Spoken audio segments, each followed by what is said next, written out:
Assalamualaikum warahmatullahi wabarakatuh. Sahabat beriman yang dirahmati Allah, kali ini saya akan berkisah tentang seorang pria jadi penduduk surga meski ibadahnya tak istimewa.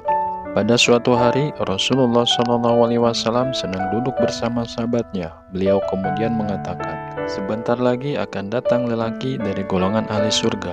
Tak lama kemudian, datanglah seorang laki-laki dari sahabat Ansor yang janggutnya basah karena bilasan wudhu, serta menenteng kedua sendalnya dengan tangan kiri.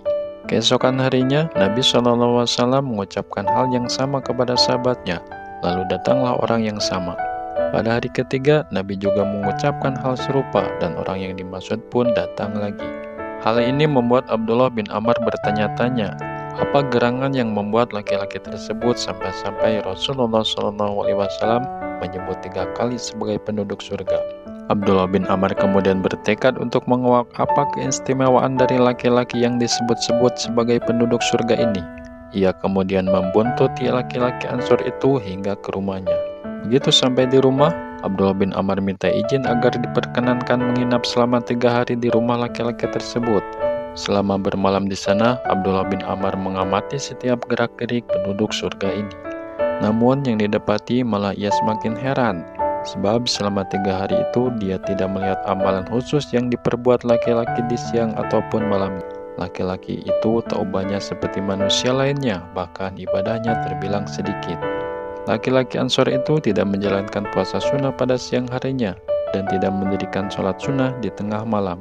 Akhirnya Abdullah bin Amr mengutarakan maksud kedatangannya yang sebenarnya, sembari menanyakan apa amalan yang tidak orang ketahui tentangnya.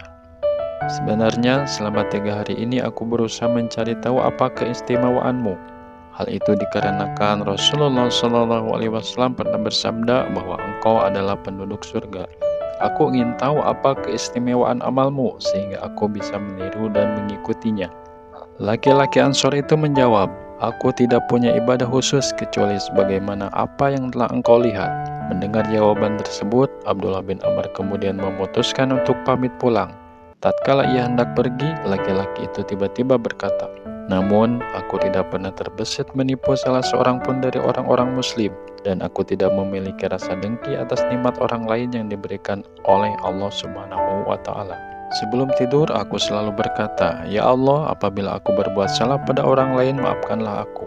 Dan jika ada orang lain yang berbuat salah padaku, maka aku sudah memaafkannya.'" Mendengar hal itu, Abdullah bin Amr seolah menemukan jawaban yang ia cari selama 3 hari ini. Ia pun mengatakan, "Hal inilah yang membuatmu mendapat kedudukan mulia." Kisah tentang laki-laki penduduk surga ini terdapat dalam hadis riwayat Imam Ahmad. Semoga kita semua dapat mengambil pelajaran dari kisah ini. Assalamualaikum warahmatullahi wabarakatuh.